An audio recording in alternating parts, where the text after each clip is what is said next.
بسم اللہ الرحمن الرحیم۔ السلام علیکم ورحمۃ اللہ وبرکاتہ۔ یہ مختصر القدوری کا 30واں سبق ہے۔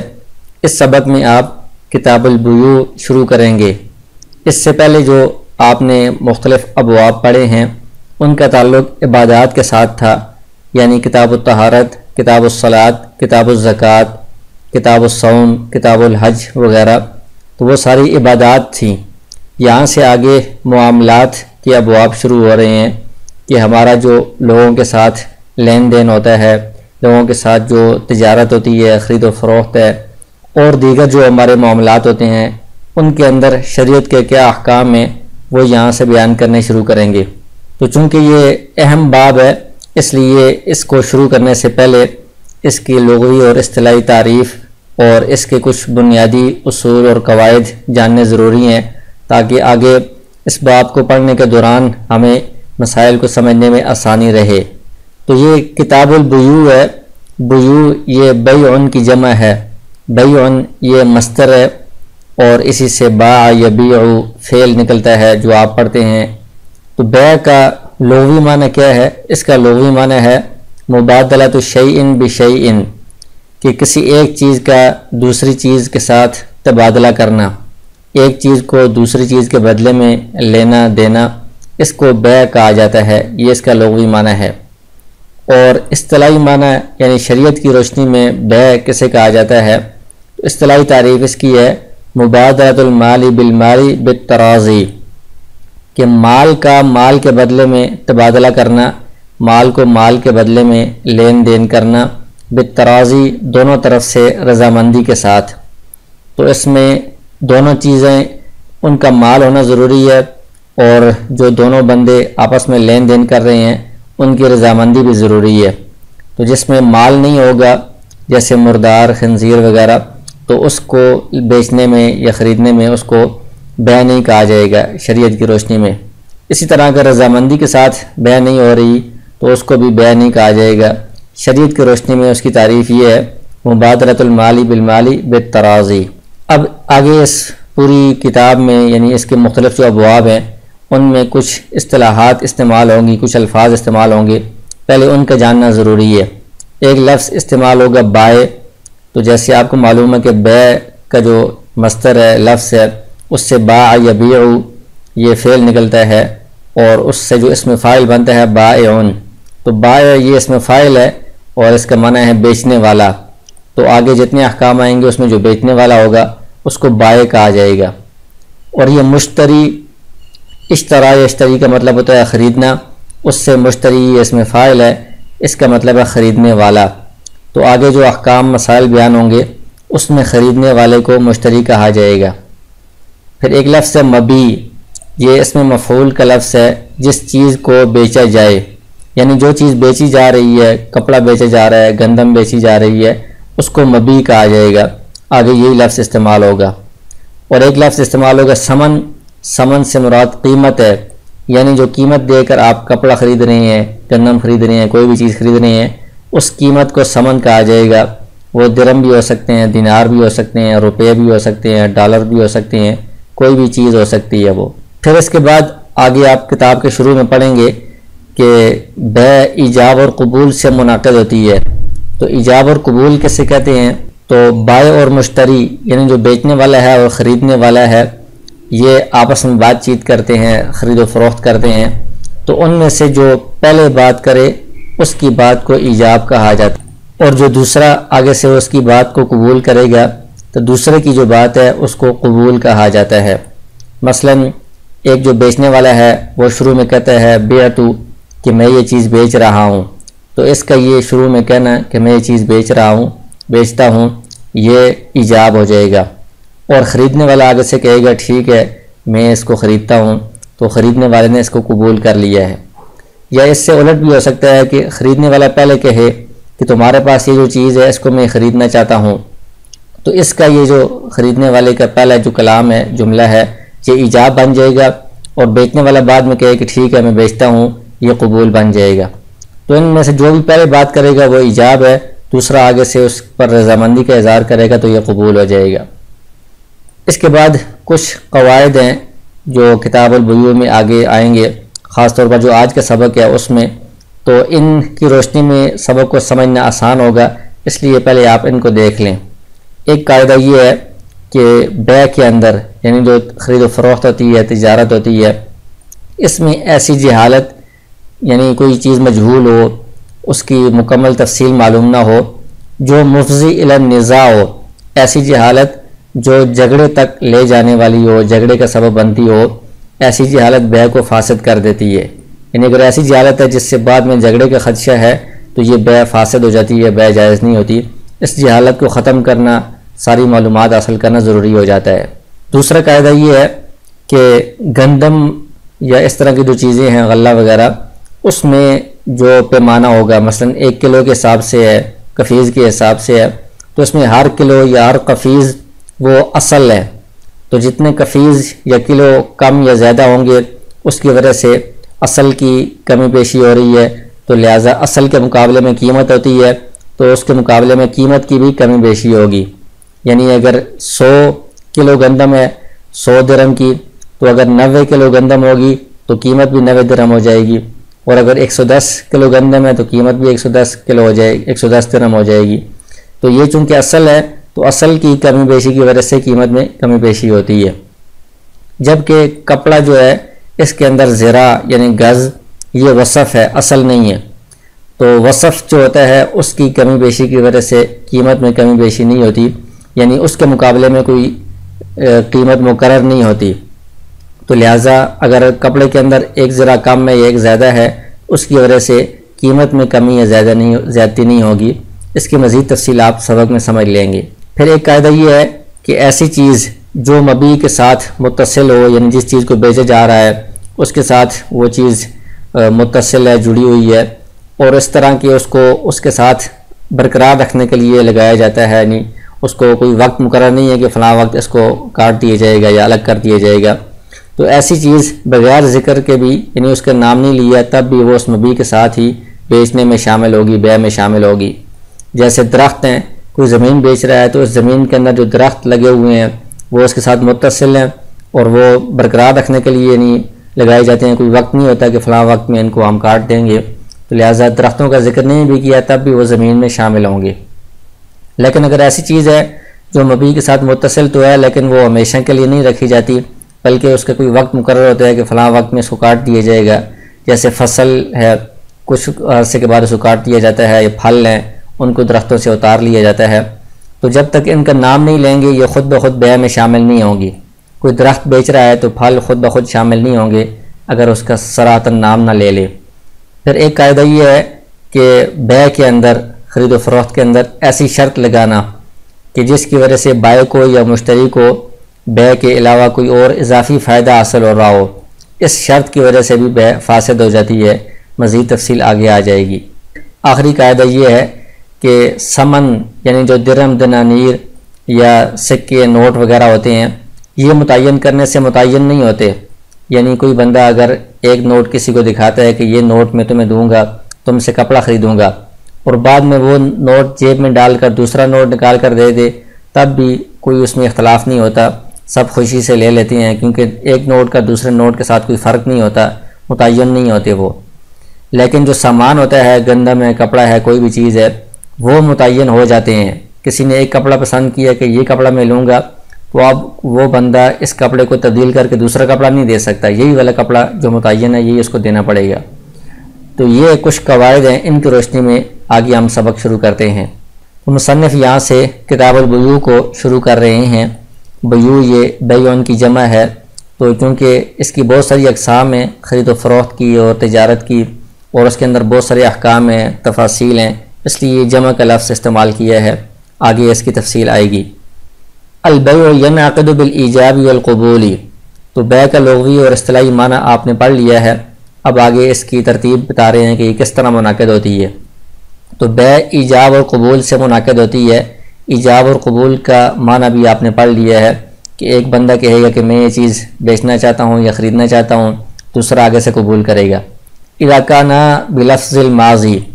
کانا یہ تثنیہ کا صیغہ ہے کہ ایجاب اور قبول دونوں ماضی کے لفظ کے ساتھ ہونے چاہیے، یعنی ایک کہ بیعتو، دوسرا کا ہے اشتریتو، کہ میں نے یہ چیز بیچی، دوسرا کہے میں نے خرید لی، تو اس طرح یہ بیع منعقد ہو جائے گی۔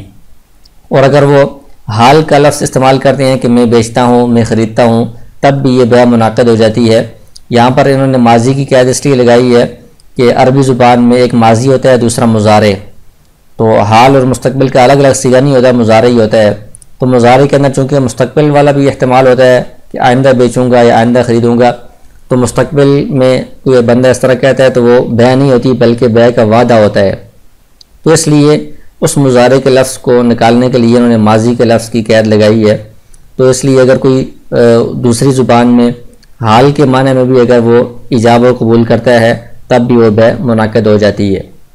تو مقصود یہ ہے کہ بات پکی ہونی چاہیے، اس میں کوئی آئندہ کا لفظ نہیں ہونا چاہیے کہ ہم سوچ کر بیع کریں گے یا آئندہ بیع کریں گے، بلکہ ابھی ان کے ایجاب اور قبول میں بات پکی ہو جائے، پختہ ہو جائے تو اس سے بیع منعقد ہو جاتی ہے۔ وَإِذَا أَوْجَبَ أَحَدُ الْمُتَعَاقِدَيْنِ الْبَيْعَ، دو بندے جو آپس میں معاملہ کر رہے ہیں، عقد کر رہے ہیں، تو ان کو متعاقدین کہا جاتا ہے، یعنی عقد کرنے والے ہیں۔ بیع ایک عقد ہے، ایک معاملہ ہے، تو دو عقد کرنے والے ہیں۔ ان میں سے ایک بندہ جب بیع کا ایجاب کرے، یعنی وہ پہلے جو کلام کرے گا اس کو ایجاب کہا جائے گا، تو اب فالآخر بالخیار، دوسرے بندے کو اختیار ہے، ان شاء قبل فی المجلس و ان شاء ردہ، کہ اسی مجلس کے اندر جہاں پر وہ بیٹھے ہیں یا کھڑے ہیں وہ اس کی بات کو قبول کر لے کہ ٹھیک ہے میں راضی ہوں بیچنے پر یا خریدنے پر، اور اگر وہ چاہے تو نہیں بیچنا چاہتا، نہیں خریدنا چاہتا تو رد بھی کر سکتا ہے، اس کو اختیار ہے۔ فَأَيُّهُمَا قَامَ مِنَ الْمَجْلِسِ قَبْلَ الْقُبُولِ بَطَلَ الْإِيجَابُ، اور اگر کسی ایک نے ایجاب کر دیا اور اس کے بعد ابھی تک دوسرے نے قبول نہیں کیا، قبول کرنے سے پہلے ان دونوں متعاقدین میں سے کوئی ایک مجلس سے اٹھ گیا، تو اس سے جو ایجاب ہے وہ باطل ہو جائے گا۔ یعنی جو ایک بندے نے ایجاب کیا تھا، اب دوسرا بندہ بعد میں اس کو قبول نہیں کر سکتا، بلکہ بعد میں اگر وہ قبول کرنا چاہتا ہے تو بعد میں دوسرے بندے کو دوبارہ ایجاب کرنا پڑے گا، پھر یہ قبول کر سکتا ہے۔ تو مجلس سے کھڑا ہونے کا مطلب یہ ہے کہ کوئی ایسا کام کرنا جس سے اس ایجاب سے اعراض پایا جائے۔ یعنی ایک بندے نے کہا کہ میں یہ چیز بیچنا چاہتا ہوں، دوسرا بندہ اٹھ کر چلا گیا، اس کا مطلب یہ کہ وہ نہیں خریدنا چاہتا، تو اس کا یہ ایجاب باطل ہو گیا۔ یا دوسرا بندہ اگر اٹھ کر نہیں گیا، اسی مجلس کے اندر کسی اور کام میں مشغول ہو گیا ہے، ایسے کام میں جس سے پتہ چلتا ہے کہ یہ اس تجارت کے اندر، خرید و فروخت کے اندر دلچسپی نہیں لے رہا، اس سے اعراض کر رہا ہے، کوئی بھی ایسا کام جو اعراض پر دلالت کرتا ہو وہ مجلس سے اٹھنا ہی شمار ہوگا، اس کی وجہ سے ایجاب باطل ہو جائے گا۔ فَإِذَا حَصَلَ الْإِيجَابُ وَالْقُبُولُ لَزِمَ الْبَيْعُ، اور جب ایجاب ہوا اور دوسری طرف سے بندے نے قبول بھی کر لیا تو اب بیع لازم ہو گئی ہے، بیع پختہ ہو گئی ہے۔ وَلَا خِيَارَ لِوَاحِدٍ مِّنْهُمَا، اب اس کے بعد ان میں سے کسی کو اختیار نہیں ہے کہ وہ اپنی مرضی سے اس بیع کو ختم کر سکے۔ دونوں اگر بیع کو ختم کرنا چاہیں تو اس کا تو طریقہ ہے اقالہ، اسے کہا جاتا ہے، آگے اس کا باب آئے گا۔ لیکن جب بیع لازم ہوگی، یہ ایجاب و قبول ہو گیا ہے، اب کوئی ایک بندہ اپنی مرضی سے دوسرے کی رضامندی کے بغیر اس بیع کو ختم نہیں کر سکتا۔ الا من عیب او عدم رؤیت، البتہ عیب کی وجہ سے کہ اس مبیع کے اندر کوئی عیب بعد میں نظر آ جائے تو وہ واپس کر سکتا ہے، آگے اس کا پورا باب آئے گا۔ او عدم رؤیت، یا اس نے پہلے اس چیز کو دیکھا ہوا نہیں تھا، اب وہ دیکھ رہا ہے، اس کو پسند نہیں آئی تو وہ واپس کر سکتا ہے، آگے اس کا بھی خیال رؤیت کا پورا باب آئے گا۔ والاعواض المشار الیہا لا يحتاج الى معرفت مقداریہ فی جواز البیع، اور اعواض کا مطلب یہ ہے کہ عوض، یعنی جو چیزیں ایک دوسرے کے بدلے میں بیچی جا رہی ہیں، خریدی جا رہی ہیں، یہ اس سے مراد مبیع یا ثمن ہے۔ المشار الیہ، اگر مبیع اور ثمن سامنے موجود ہیں، ان کی طرف اشارہ کیا جا رہا ہے، تو اس صورت میں ان کی مقدار معلوم کرنے کی ضرورت نہیں ہے بیع کے جائز ہونے میں۔ کوئی بندہ کہتا ہے کہ یہ جو سامنے گندم کا ڈھیر ہے یہ میں بیچ رہا ہوں، دوسرا بندہ کہتا ہے کہ یہ جو میرے پاس درم ہے تھیلی میں، یہ میں تمہیں دے رہا ہوں، اور ان کی گندم کی مقدار بھی معلوم نہیں ہے اور درموں کی مقدار بھی معلوم نہیں ہے، تو ان دونوں صورتوں میں چونکہ وہ سامنے ہیں، ان کی طرف اشارہ کیا جا رہا ہے، ہر بندہ دیکھ رہا ہے اور وہ رضامندی سے لے رہے ہیں، تو اس صورت میں بیع جائز ہو جائے گی، ان کی مقدار معلوم ہونا ضروری نہیں ہے۔ البتہ اگر کوئی چیز سامنے نہ ہو، غائب ہو، گندم اگر غائب ہے یا پیسے سامنے موجود نہیں ہیں، تو پھر بتانا ضروری ہوگا کہ وہ گندم کتنے کلو ہے، یا جو درم ہے یا پیسے ہیں وہ کتنے روپے ہیں،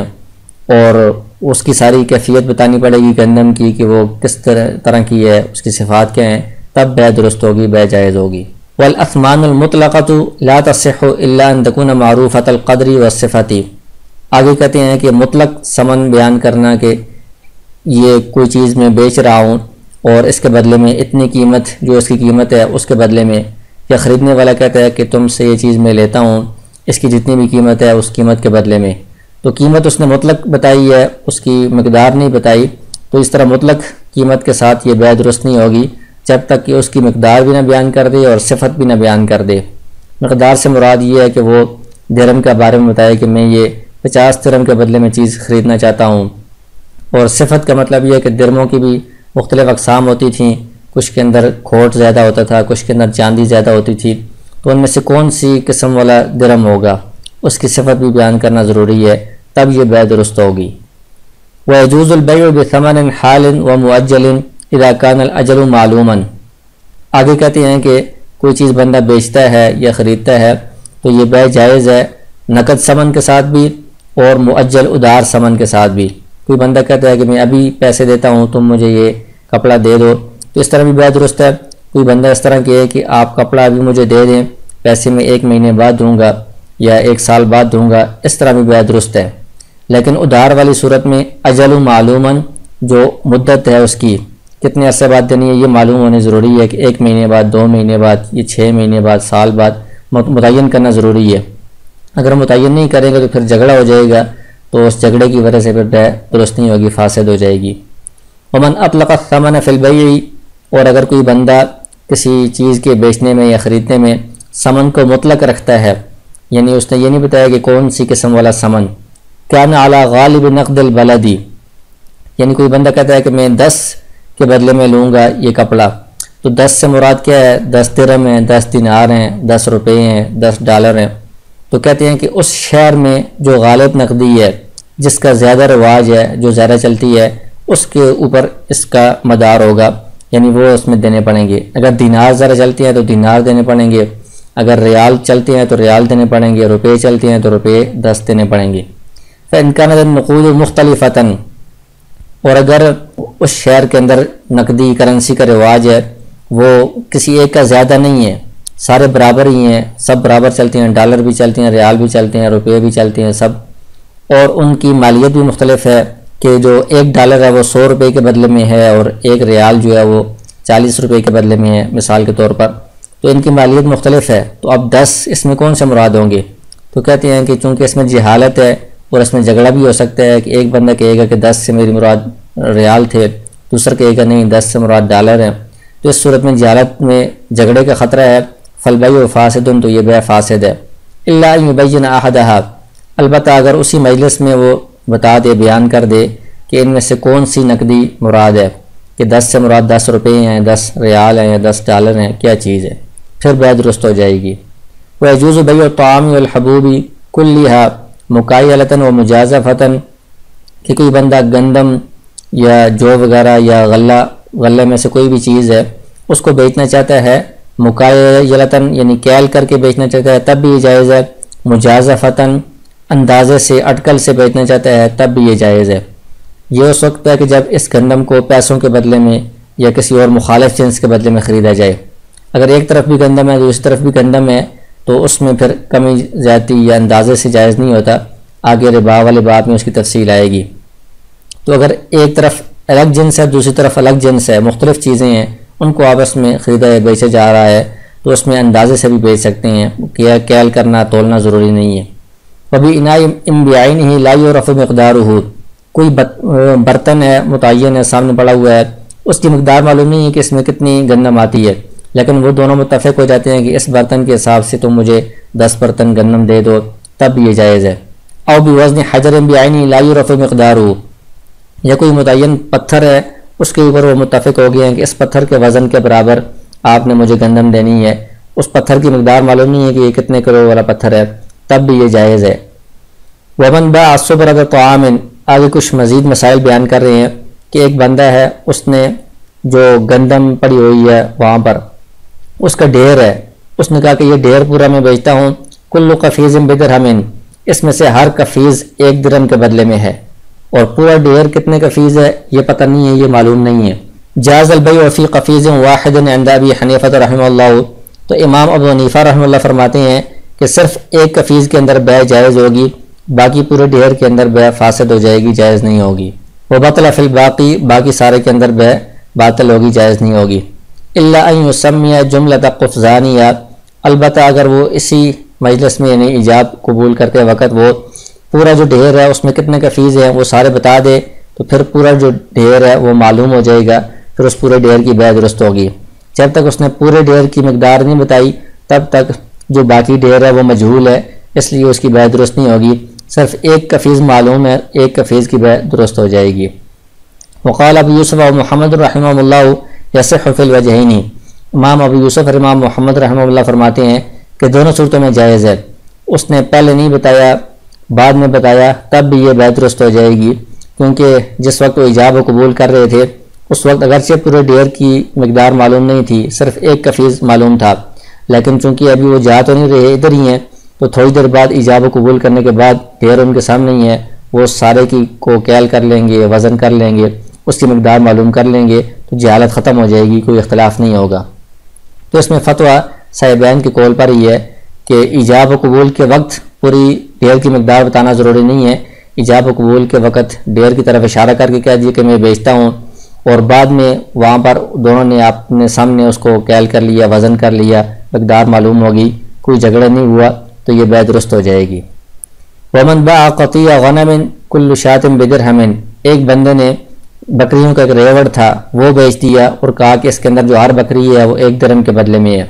اور کل کتنی بکریاں ہیں یہ پتہ نہیں ہے، فالبیع فاسد فی جمیعہا، تو اس میں امام ابو حنیفہ رحمہ اللہ فرماتے ہیں کہ تمام بکریوں کے اندر بیع فاسد ہوگی،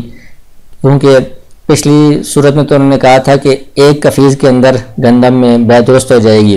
لیکن یہاں پر ایک بکری کے اندر بھی بیع درست نہیں ہوگی، ساری کے ساری بکریوں کے اندر بیع فاسد ہو جائے گی۔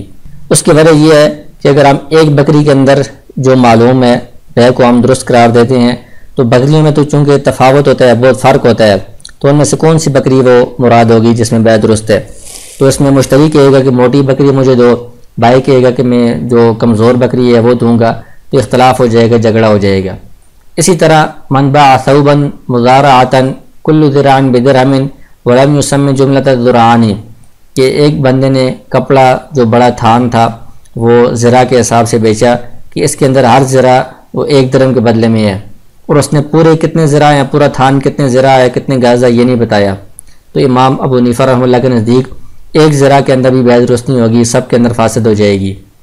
کیونکہ یہ پہلے زمانے کی بات ہے، اس زمانے میں کپڑے میں بھی ہر گز کے اندر فرق ہوتا تھا، ایک جیسا نہیں ہوتا تھا، تو اگر ایک ذرا کے اندر ایک گز کے اندر بیع کو درست قرار دیں گے تو وہ کون سا کپڑا ہوگا؟ تو ایک کہے گا کہ مجھے اعلیٰ والا چاہیے، جو دینے والا ہے وہ کہے گا میں گھٹیا والا دوں گا، تو اختلاف ہو جائے گا۔ لیکن آج کل چونکہ سارے کپڑے ایک جیسے ہوتے ہیں تو آج کل اس کا حکم اس طرح نہیں ہے۔ ومن ابتاع صبرۃ طعام علی انها 100 قفیز ب100 درہم فوجدها اقل من ذلك، اگر ایک بندے نے جو گندم ہے اس کا ڈھیر خریدا، ابتاع کا مطلب ہے خریدنا، اس بنا پر کہ یہ 100 قفیز گندم ہے اور 100 درہم کے بدلے میں اس نے خریدا ہے، بعد میں جب اس نے اس کی کیل کیا، اس کی مقدار معلوم کی، تو اس کو کم پایا کہ وہ 100 سے کم ہے، کان المشتری بالخیاری، اب یہ جو خریدنے والا ہے اس کو اختیار ہے، انشاء اخذ الموجود بحصته من الثمن وانشاء فسخ البیع، کہ آپ نے پہلے قاعدہ پڑھا ہے کہ گندم کے اندر جو قفیز ہے وہ اصل ہے، تو اصل کی کمی پیشی کی وجہ سے جو قیمت ہے اس میں بھی کمی پیشی ہو جاتی ہے، تو لہٰذا یہ جو قفیز ہے وہ 100 پورے نہیں ہیں، 90 قفیز ہیں، تو لہٰذا اس کی وجہ سے جو درہم ہے وہ بھی 100 نہیں ہوں گے، وہ 90 بن جائیں گے، تو اس مشتری کو ہم کہیں گے کہ تم بحصتی من الثمن کا مطلب یہ کہ اس 90 قفیز کا جتنا حصہ بنتا ہے سمن میں سے، تو 90 قفیز کا 90 درہم بنتا ہے، 90 درہم دے کر تم 90 قفیز لے لو، وانشاء فسخ البیع، اور اگر تم چاہتے ہو کہ بیع کو فسخ کر دو تو فسخ بھی کر سکتے ہو۔ فسخ کرنے کے اختیار اس لیے ہے کہ چونکہ اس کو اپنی مطلوبہ مقدار پوری نہیں ملی تو اس کی رغبت کم ہو گئی ہے، یعنی اس کا کام 100 قفیز سے چلنا تھا، اس کو 100 پورے نہیں مل رہے، 90 مل رہے ہیں، تو اس وجہ سے یہ اس کو چھوڑ بھی سکتا ہے، بیع کو فسخ بھی کر سکتا ہے۔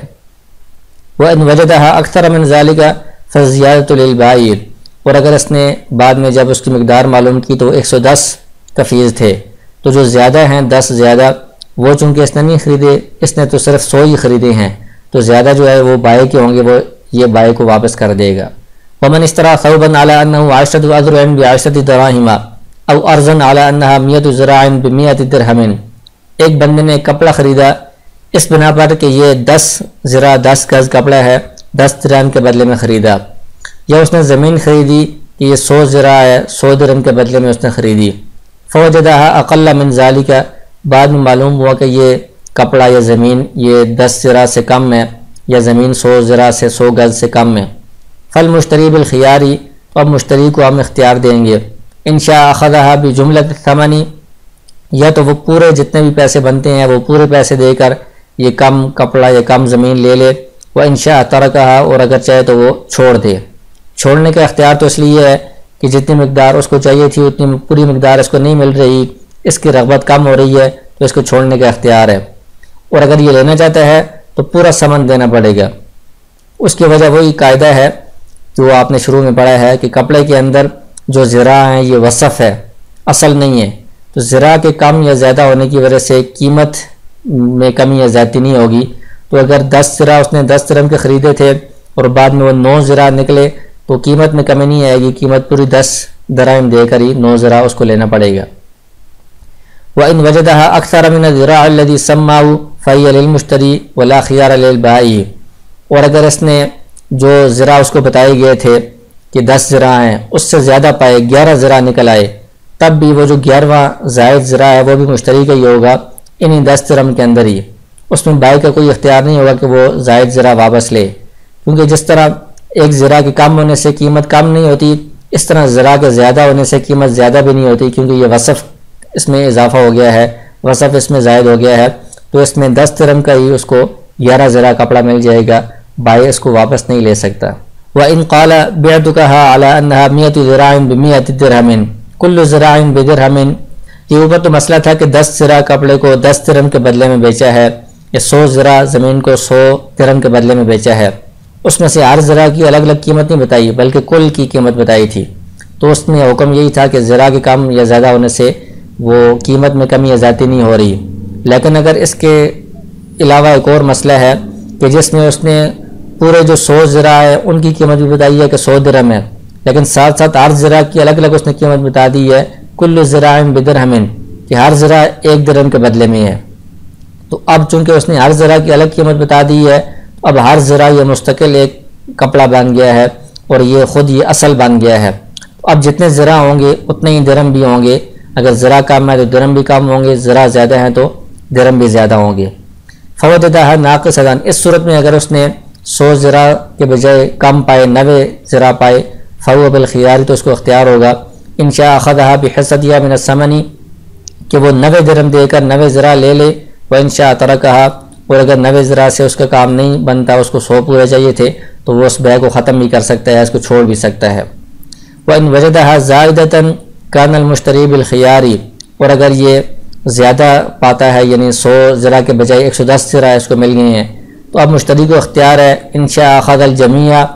كل ذراع بدرہم، اگر چاہے تو 100 تو اس نے لیے تھے، اس کے اوپر جو 10 زائد ہیں ان کو بھی لے لے، ہر ذراع 1 درہم کے بدلے میں، یعنی 10 درہم اور دے کر 10 ذراع اور لے لے، یہ بھی اس کے اختیار ہے۔ وان شاء فسخ البيع، اور اگر چاہے تو یہ بیع کو فسخ بھی کر سکتا ہے، اس کو چھوڑ بھی سکتا ہے۔ تو اس کا مطلب یہ ہے کہ پہلی صورت میں 10 ذراع کی قیمت بتائی گئی تھی 10 درہم، تو وہ پورے کپڑے کی ایک ہی قیمت تھی، اب اس کپڑے کے اندر اگر کمی زیادتی ہو رہی ہے تو وہ وصف کی کمی زیادتی ہے، اس کی وجہ سے اس میں قیمت میں فرق نہیں آتا۔ لیکن اس صورت میں جب اس نے 100 ذراع کی 100 درہم قیمت بتائی ہے اور ساتھ یہ بھی کہہ دیا ہے کہ ہر ذراع 1 درہم کے بدلے میں ہے، اب اس کے اندر ہر گز وہ الگ کپڑا بن گیا ہے، مستقل کپڑا بن گیا ہے، تو جتنے ذراع زیادہ ہوں گے تو گویا کہ اتنے کپڑے زیادہ ہو رہے ہیں، تو اس کپڑوں کی قیمت بھی زیادہ ہوگی، جتنے ذراع کم ہوں گے اتنے کپڑے کم ہو رہے ہیں تو ان کپڑوں کی قیمت بھی کم ہوگی۔ تو اس صورت میں یہاں پر ذراع اصل بن جائے گا اور پہلی صورت میں ذراع وصف تھا، تو اس فرق کو آپ اچھی طرح معلوم کر لیں، یاد رکھیں۔ وَلَوْ قَالَ بِعْتُ مِنْكَ هَذِهِ الرِّزْمَةَ عَلَىٰ أَنَّهَا 10 أَثْوَابٍ ب100 درہم، ایک بندے نے کہا کہ میں یہ گٹھڑی کپڑوں والی تمہیں دے رہا ہوں، اس کے اندر 10 کپڑے ہیں، 100 درہم کے بدلے میں دے رہا ہوں۔ کل ثوب بعشرۃ، ہر کپڑا جو ہے وہ 10 درہم کے بدلے میں ہے۔ فإن وجدها ناقصة جاز البيع بحصته، اگر وہ کپڑے کم آتے ہیں، مثلا 9 کپڑے نکلتے ہیں تو وہ 90 درہم دے کر لے سکتا ہے۔ وإن وجدها زائدة فالبيع فاسد، اگر 11 کپڑے نکل آتے ہیں تو اس صورت میں یہ بیع فاسد ہو جائے گی، بیع مکمل کرنا درست نہیں ہوگا۔ اس کی وجہ یہ ہے کہ 11 کپڑے ہیں، ان میں سے 10 اس نے خریدے ہیں، ایک جو ہے وہ زائد ہے، تو وہ زائد کپڑا کون سا ہے؟ سارے کپڑے مختلف ہوتے ہیں، تو کس زائد کو ہم نکالیں گے؟ باقی 10 مبی کون سے ہیں؟ اس کے اندر بھی جہالت ہے، اور اس جہالت کے اندر ان کا آپس میں اختلاف ہو جائے گا جو جھگڑے تک پہنچا دے گا، جھگڑے کا سبب بنے گا، اس لیے یہ بیع فاسد ہے۔ تو ایک کپڑا زائد کون سا ہے اور جو 10 کپڑے مبی ہیں وہ کون سے ہیں، یہ مجہول ہے، اس کی وجہ سے جہالت کی وجہ سے بیع فاسد ہو جائے گی۔ ومن باع دارا دخل بناؤها في البيع وان لم يسمه، آگے جو قاعدہ آپ نے پہلے پڑھا ہے کہ کوئی بندہ کوئی چیز خریدتا ہے تو جو چیز اس کے ساتھ متصل ہوتی ہے ہمیشہ کے لیے وہ اس میں شامل ہوتی ہے۔ تو کہتے ہیں کہ ایک بندے نے گھر خریدا ہے، تو گھر کا مطلب یہ ہوتا ہے کہ زمین بھی اور اس کے اوپر جو عمارت ہے وہ بھی، تو لہٰذا اس کی عمارت اس گھر کے اندر بیچنے میں شامل ہوگی، اگرچہ اس نے الگ سے عمارت کا نام نہیں لیا۔ ومن باع ارضا دخل ما فيها من النخل والشجر في البيع، ایک بندے نے زمین بیچی ہے تو اس کے اندر جو کھجور کے درخت ہیں یا دوسرے درخت ہیں وہ بھی خود بخود شامل ہوں گے، کیونکہ یہ بھی ہمیشہ کے لیے برقرار رکھے جاتے ہیں، زمین کے ساتھ متصل شمار ہوتے ہیں۔ وَلَمْ يُسَمِّ، اگرچہ ان کا الگ سے تذکرہ نہیں کیا۔ وَلَا يَدْخُلُ الزَّرْعُ فِي بَيْعِ الْأَرْضِ إِلَّا بِالتَّسْمِيَةِ، لیکن زمین کی اگر بیع ہو رہی ہے، اس کو بیچا جا رہا ہے، تو کھیتی اس میں خود بخود شامل نہیں ہوگی جب تک اس کا نام نہ لیا جائے، کیونکہ آپ نے قاعدہ پڑھ لیا ہے کہ یہ کھیتی اس کے ساتھ متصل تو ہے لیکن یہ ہمیشہ کے لیے اس کے ساتھ برقرار نہیں رکھی جاتی، کچھ عرصے کے لیے ہوتی ہے، اس کے بعد اس کو کاٹ دیا جاتا ہے، تو کھیتی خود بخود شامل نہیں ہوگی جب تک اس کا نام نہ لیا جائے، تذکرہ نہ کیا جائے۔ ومن باع نخلا او شجرا فيه ثمرة فثمرته للبائع، اسی طرح کسی نے اگر کھجور کا درخت یا کوئی اور درخت بیچا، اس کے اوپر پھل لگے ہوئے تھے، تو پھل بھی چونکہ ہمیشہ کے لیے درخت کے ساتھ متصل نہیں ہوتے، کچھ عرصے کے بعد اتار لیے جاتے ہیں، تو یہ بھی خود بخود شامل نہیں ہوں گے، یہ پھل بائع کے ہی شمار ہوں گے۔ الا ان یشتریطها المبتاع، البتہ اگر جو خریدنے والا ہے مشتری وہ شرط لگائے کہ میں درخت کو پھلوں کے ساتھ خریدوں گا، اس کا نام لے سراتن، تو پھر پھل بھی مشتری کے ہو جائیں گے، وہ بھی بیع میں شامل ہوں گے۔ اور وَيُقَالُ لِلْبَائِعِ، جس صورت میں اس نے پھلوں کا نام نہیں لیا تھا، صرف مشتری نے درخت خریدے ہیں، تو اس صورت میں چونکہ جو پھل ہیں وہ بائع کے ہیں، تو اس صورت میں بائع کو کہا جائے گا اقطعها وسلم المبیع،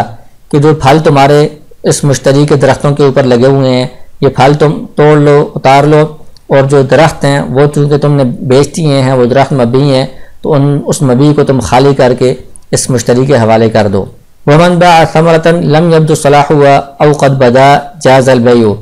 آگے پھلوں کی بیع کے بارے میں حکم بیان کر رہے ہیں کہ اس شخص نے پھل بیچے ہیں، لم يبدو صلاحها، اس حال میں کہ ان کی صلاحیت ظاہر نہیں ہوئی تھی، یعنی وہ کارآمد نہیں ہوئے تھے، او قد بدا، یا وہ کارآمد ہو چکے تھے، ہر صورت میں اس کی بیع جائز ہے۔ امام شافعی رحمہ اللہ کے نزدیک یا دوسرے حضرات ائمہ کے نزدیک جب تک بدوء صلاح نہ ہو، یعنی ان کی صلاحیت ظاہر نہ ہو جائے یا وہ کرامت نہ ہو جائیں، تب تک ان کو بیچنا جائز نہیں ہے۔ لیکن احناف کے نزدیک چاہے یہ ان کی صلاحیت ظاہر ہو، کرامت ہو یا نہ ہو، ہر صورت میں اس کو بیچنا جائز ہے، کیونکہ یہ اس کی اپنی ملکیت میں ہے اور وہ کسی نہ کسی کام آ رہے ہوں گے، اس لیے دوسرا بندہ خرید رہا ہے۔ تو اگر انسانوں کے کھانے کے قابل نہیں ہے، جانوروں کے کھانے کے قابل ہیں، تب بھی اس کی ملکیت میں ہے، وہ مال ہے، اس کو بیچنا جائز ہے۔ وجب علی المشتری قطعها فی الحال، تو جب پھل اس نے بیچ دیے ہیں بائع نے مشتری کو، تو درخت تو نیچے جو ہیں وہ تو بائع کے ہی ہیں، اب مشتری کے اوپر واجب ہے، ضروری ہے کہ وہ فوراً ان پھلوں کو اوپر سے کاٹ دے، اتار لے۔ فإن شرط ترکها علی النخل فسد البیع، اگر مشتری نے خریدتے وقت یہ شرط لگائی تھی کہ میں یہ پھل تم سے خریدتا ہوں، لیکن بیع کے بعد بھی یہ پھل اسی درختوں کے اوپر رہیں گے جب تک پک نہ جائیں، تو یہ شرط ایسی لگائی ہے جس میں مشتری کا فائدہ ہے، درخت چونکہ بائع کے ہیں، مشتری ان درختوں سے فائدہ حاصل کر رہا ہے، اضافی فائدہ، تو اس شرط کی وجہ سے بیع فاسد ہو جاتی ہے۔ قاعدہ آپ نے پڑھ لیا ہے کہ بیع کے اندر ملکیت کا فائدہ ہوتا ہے، ملکیت کے فائدے کے علاوہ کوئی اور اضافی فائدہ اگر حاصل کیا جا رہا ہو اور اس کی پہلے سے شرط لگائی گئی ہو تو اس سے بیع فاسد ہو جاتی ہے۔ تو یہاں پر یہ جو پھل ہیں وہ مشتری کی ملکیت میں تو آ رہے ہیں، لیکن ساتھ ساتھ وہ اضافی فائدے کی شرط لگا رہا ہے کہ میں ان کو تمہارے درختوں کے اوپر ہی چھوڑوں گا پکنے تک، تو اس کی وجہ سے یہ بے فاسد ہو جائے گی۔ وَلَا يَجُوزُ أَن يَبِيعَ ثَمَرَةً وَيَسْتَثْنَى مِنْهَا أَرْطَالًا مَعْلُومَةً، اور یہ صورت بھی جائز نہیں ہے کہ ایک بندہ پھل بیچتا ہے اور ان میں سے کچھ معلوم رتل یا معلوم کوئی وزن وہ استثناء کر لیتا ہے۔ ایک بندہ کہتا ہے کہ یہ ہمارے باغ میں جو درخت ہیں ان کے اوپر سارے پھل میں تمہیں بیچتا ہوں اتنے پیسوں کے بدلے میں، البتہ اس میں سے 10 رتل میں نہیں بیچتا، یعنی وہ میرے ہوں گے باقی سارے تمہارے۔ تو 10 رتل کے بعد باقی کتنا پھل ہے وہ مجہول ہے، چونکہ اس کے اندر جہالت ہے، اس وجہ سے یہ بے فاسد ہو جائے گی، یہ بے درست نہیں ہوگی۔ وَيَجُوزُ بَيْعُ الْحِنطَةِ فِي سُنبُلِهَا وَالْبَاقِلَّةِ فِي قِشْرِهَا، آگے کہتے ہیں کہ گندم کو خوشوں کے اندر بیچنا جائز ہے،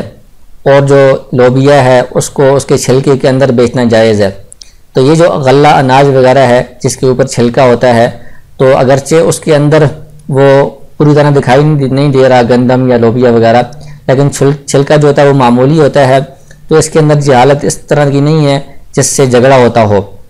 جو لوگ دیکھتے ہیں اوپر سے گندم کو دیکھ کر، چھلکے کے اوپر سے لوبیا کو دیکھ کر اندازہ لگا لیتے ہیں اور وہ خوشی سے اس کو لے لیتے ہیں، خرید لیتے ہیں، تو اس میں کوئی جھگڑا نہیں ہوتا، تو اس لیے ایسی جہالت قابل قبول ہے، اس کے باوجود بے جائز ہو جائے گی۔ ومن باع دارا دخل فی البیع مفاتیح واغلاقیہ، آگے وہی مسئلہ بیان کر رہے ہیں جو پہلے گزرا ہے کہ جو چیز اس کے ساتھ متصل ہوتی ہے اور عرف میں اس کے ساتھ اندر داخل سمجھی جاتی ہے تو وہ بیع کے اندر شمار ہوگی۔ ایک بندے نے گھر بیچا ہے تو گھر کے اندر جو تالے لگے ہوتے ہیں جو دروازوں کے ساتھ متصل ہوتے ہیں وہ تالے بھی اس گھر کے اندر شامل ہوں گے، ان تالوں کی جو چابیاں ہیں وہ بھی اس کے اندر شامل ہوں گی، وہ بھی جو بندہ بیچ رہا ہے اس کو وہ ساری چیزیں دینی پڑیں گی۔ وَأُجْرَةُ الْكَيَّالِ وَنَاقِدِ الثَّمَنِ عَلَى الْبَائِعِ، کہ جو بندہ کوئی چیز بیچ رہا ہے تو ظاہر ہے کہ اس نے کیل کر کے بیچنی ہے، تو اب یہ جو کیل کرے گا مبی کو، یا اگر وہ وزن والی چیز ہے کہ یہ 10 کلو ہے تو اس کو اگر وزن کروایا جا رہا ہے اور اس کیل کرنے کی یا وزن کرنے کی اجرت اگر دی جا رہی ہے، یعنی ان کے پاس اپنا کوئی ترازو یا اپنا کوئی پیمانہ نہیں ہے، کسی اور سے یہ کیل کروا رہے ہیں، وزن کروا رہے ہیں اجرت دے کر، تو اس کیل کرنے کی یا وزن کروانے کی مبی کو جو اجرت ہوگی یہ بائع پر ہوگی، کیونکہ بائع کے ذمہ لازم ہے اس مبی کو جو بھی چیز وہ بیچ رہا ہے جتنی مقدار اس نے بتائی ہے اتنی مقدار متعین کر کے کیل کر کے وزن کر کے وہ مشتری کے حوالے کرے، تو لہٰذا بائع کے اوپر ہی اس کی اجرت لازم ہوگی۔ اسی طرح ناقد ثمن جو بائع لے رہا ہے تو بائع کو اگر اس میں شک ہے کہ یہ ثمن کھرا ہے یا کھوٹا ہے، اس کو وہ پرکھ کروا رہا ہے کسی سے، تو اگر وہ اجرت لے کر کوئی پرکھنے والا بندہ ہے تو اس پرکھنے کی جو اجرت ہوگی وہ بھی بائع پر ہی ہوگی، کیونکہ یہ بائع کا فائدہ ہے اس میں کہ وہ پرکھوا رہا ہے اپنے لیے کہ یہ کھوٹا ثمن ہے یا کھرا ثمن ہے۔ وَأُجْرَةُ وَازِنِ الثَّمَنِ عَلَى الْمُشْتَرِي، اور ثمن وزن کرنا، کیونکہ ثمن مشتری دیتا ہے بائع کو تو مشتری کے اوپر لازم ہے کہ وہ وزن کر کے پورا ثمن بائع کے حوالے کرے، تو ثمن کو وزن کرنے کی اگر اجرت دی جا رہی ہے تو وہ مشتری کے ذمہ ہوگی، مشتری کو دینی پڑے گی۔ آگے فرماتے ہیں وَمَنْ بَاعَ سِلْعَةً بِثَمَنٍ قِيلَ لِلْمُشْتَرِي ادْفَعِ الثَّمَنَ أَوَّلًا، کہ بائع اور مشتری آپس میں جو تبادلہ کر رہے ہیں ان میں سے پہلے کون دے گا بعد میں کون دے گا، تو اس میں فرماتے ہیں کہ اگر ایک طرف سامان ہے دوسری طرف ثمن ہے، کوئی پیسے ہیں درہم دینار وغیرہ ہیں، تو سلعتن کا مطلب ہے سامان، گندم، کپڑا وغیرہ، اس صورت میں مشتری کو کہا جائے گا کہ پہلے تم ثمن دو،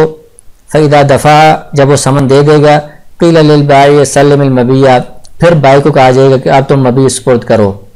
اس کی وجہ یہ ہے کہ آپ نے قاعدہ پڑھا ہے کہ جو سامان ہوتا ہے وہ متعین کرنے سے متعین ہو جاتا ہے، اور جو ثمن ہوتا ہے درہم دینار وغیرہ پیسے نوٹ وہ متعین نہیں ہوتے، تو جب ان کی آپس میں بیع ہوئی ہے تو بیع میں جو سامان مشتری نے پسند کیا ہے متعین طور پر، تو وہ سامان چونکہ متعین تھا، کپڑا ہے یا کوئی بھی چیز ہے، گندم ہے، تو اس کے اندر مشتری کی ملکیت آ گئی ہے، وہ متعین ہو گیا ہے، لیکن جو پیسے مشتری نے دینے ہیں تو وہ پیسے متعین نہیں ہوتے، اس لیے پیسوں کے اندر ابھی تک بائع کا کوئی حق نہیں متعلق ہوا، اس کی ملکیت نہیں آئی، اس لیے ہم پہلے مشتری کو کہیں گے کہ تم پہلے پیسے بائع کو دو تاکہ بائع کی بھی ان پیسوں کے اندر ملکیت آ جائے، اور پھر اس کے بعد جو مبیع ہے اس کے اندر چونکہ پہلے سے مشتری کا حق متعین ہو گیا ہے تو یہ مبیع بائع اس مشتری کو سپرد کر دے گا۔ وَمَنْ بَاعَ سِلْعَةً بِسِلْعَةٍ، اور اگر دونوں طرف سامان ہو، ایک طرف بھی سامان ہے دوسری طرف بھی سامان ہے، تو اب چونکہ دونوں طرف سامان ہے اور سامان متعین ہو جاتا ہے، تو بائی کے پاس جو سامان ہے وہ مشتری کا متعین ہے، مشتری کے پاس جو سامان ہے وہ بائی کا ہے، دونوں متعین ہو گئے ہیں۔ تو اب اس میں کسی ایک کو ہم ترجیح نہیں دے سکتے، تو دونوں کو ہم کہیں گے کہ تم اکٹھا ایک دوسرے کو دو، ایک ہاتھ سے لو ایک ہاتھ سے دے دو۔ اور ثمن بثمن، یہ دونوں طرف ثمن ہے، ان دونوں طرف درہم دینار وغیرہ ہیں، سونا چاندی ہے، ایسی کوئی چیز ہے، تو اب دونوں متعین نہیں ہے، بھائی کے پاس جو چیز ہے وہ بھی متعین نہیں ہے، مشتری کے پاس ہے وہ بھی متعین نہیں ہے، تو قیل لہما سلما معا، ان سے کہا جائے گا کہ اکٹھا تم ایک دوسرے کو سپرد کرو، ایک ہاتھ سے دے دو ایک ہاتھ سے لے لو۔